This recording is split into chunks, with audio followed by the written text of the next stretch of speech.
or the prestige that a lot of these NFL guys see, but they make it. They make it somehow because they know what the alternative is. And I'll take this on an even more personal level. Since, I went to a D1 school.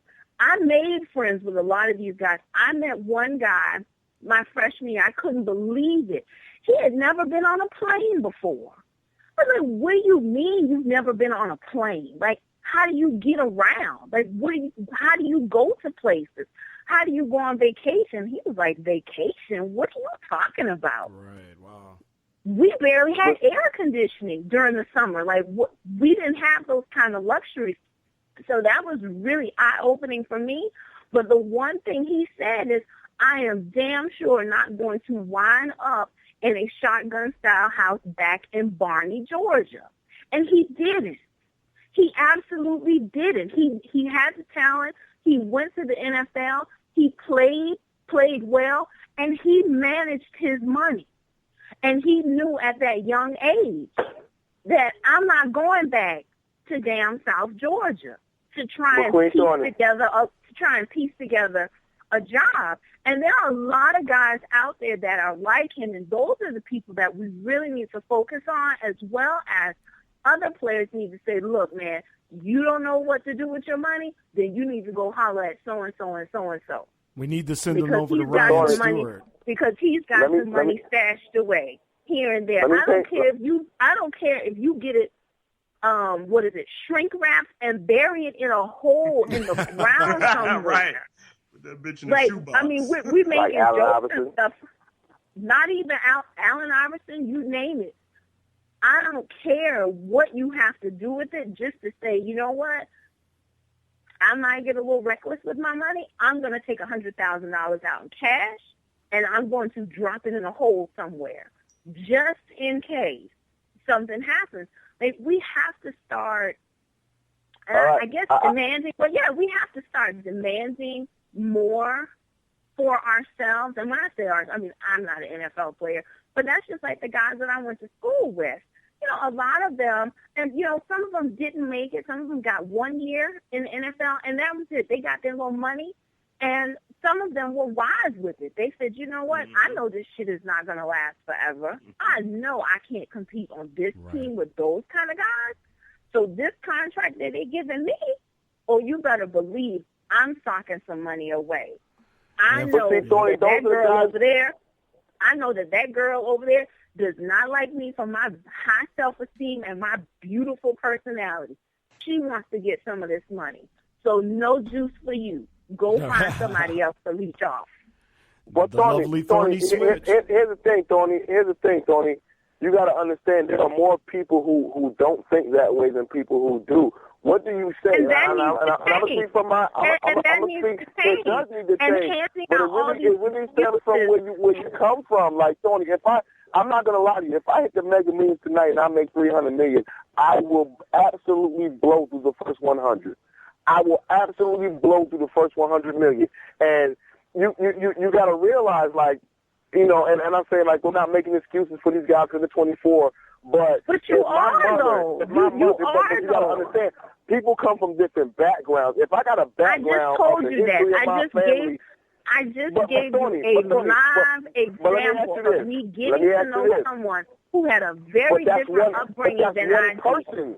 That's one person, baby girl. Would you like some more? Because I can give you some more. All right, hold on, y'all. Example you can give me. I can give you plenty more. I can give you. Let me tell you something, Tony. And is that a good thing? And is that a good thing? That people are foolish with their money? No. You're saying that you can give me excuses of people who've been foolish with money. That's very unfortunate. No, it's not about people that's foolish with money.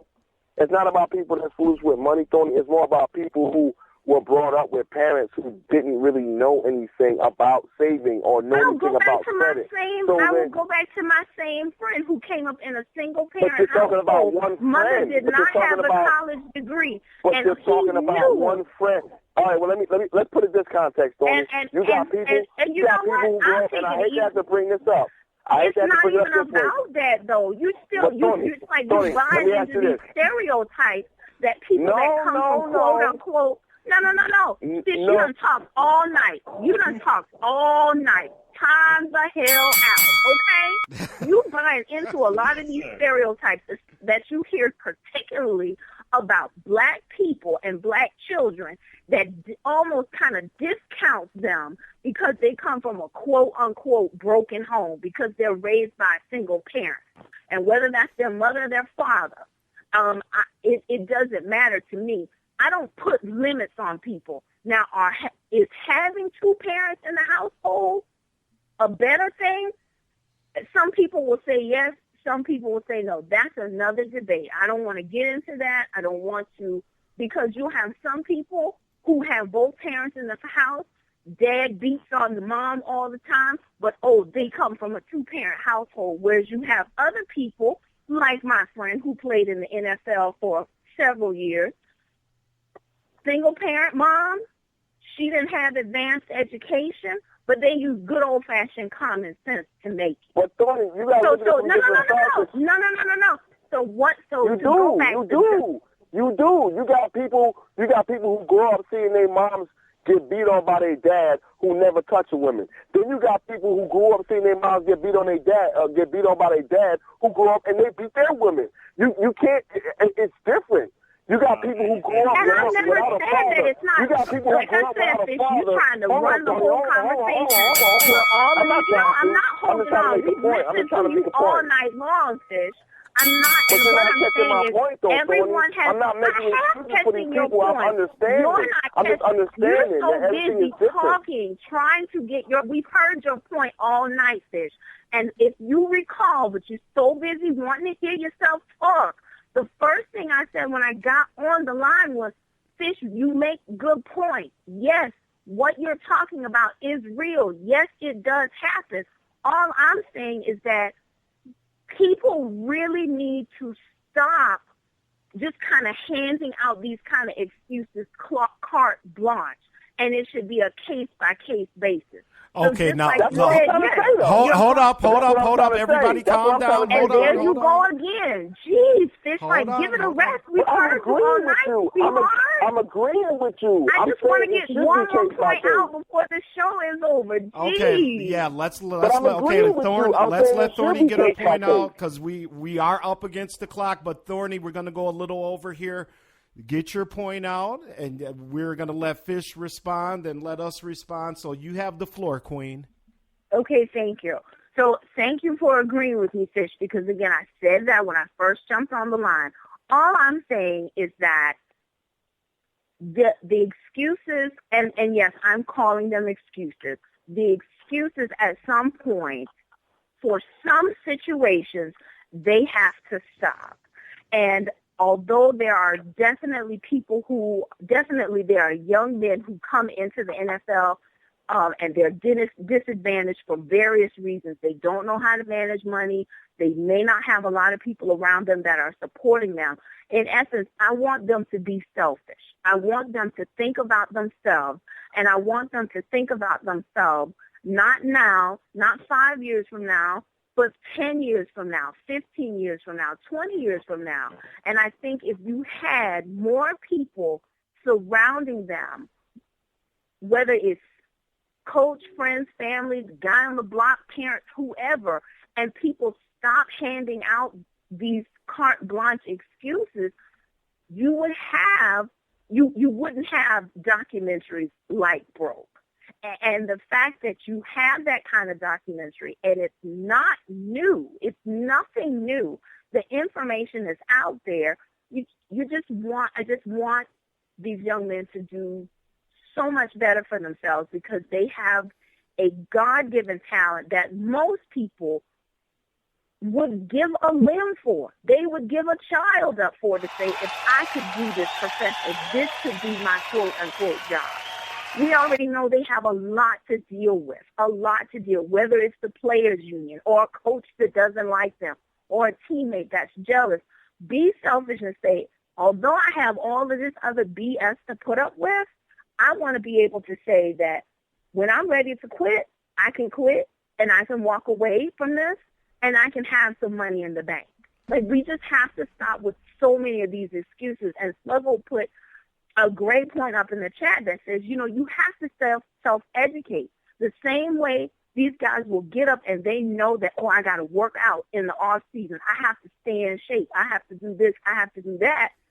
You should say, I really need to learn how to at least I need to know how I can hide some money in the Cayman Islands. I need to learn how I can hide some money in Switzerland. So that should be something that we really, really try to push towards, not just to say, he had surgery, he bounced right back. Right. He's bench pressing this much, he's squatting 500 pounds. That's great. We know that's going to allow you to make the money, but we also want you to think about what you're going to do when you can't squat 500 or you don't feel like squatting 500 pounds anymore. When you just say, I'm tired of this. You know what? I just want to sit down. That's a very good point. And, folks, I mean, we are burning up tonight, but we are up against the clock. And, Thorny, I know you're very busy, and I thank you for calling in. I would love to continue this very topic next Thursday.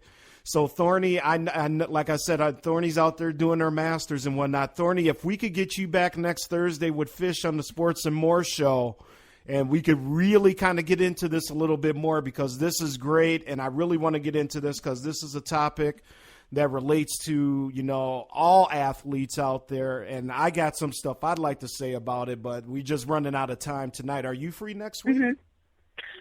I can make some time next week. I was in the car driving from class, and I was just like hearing all of these excuses, and I was like, again, yes, everyone's situation is different, but just to just to shuffle those out like a deck of cards, you can't do that.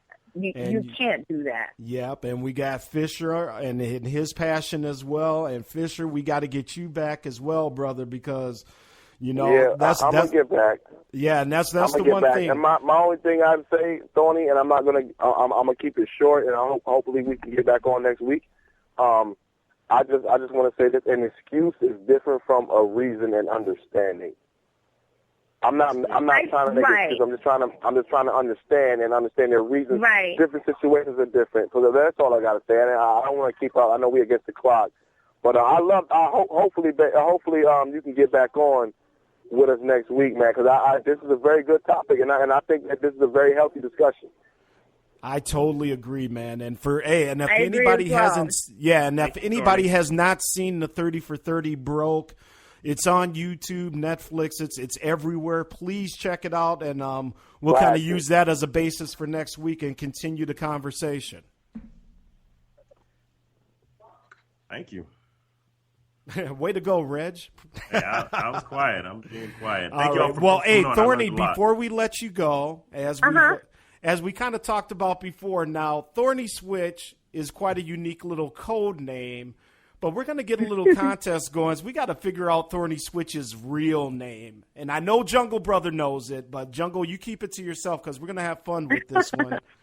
And for the first person that figures out Thorny's real name, the Gov's going to have a special bottle for you down at TDSS weekend. Nice. Very nice. All right. Thorny, next week. Thorny, we need you to drop just maybe a hint or two. If nobody figures it out, does Thorny get the bottle? Thorny can have that bottle if nobody gets it.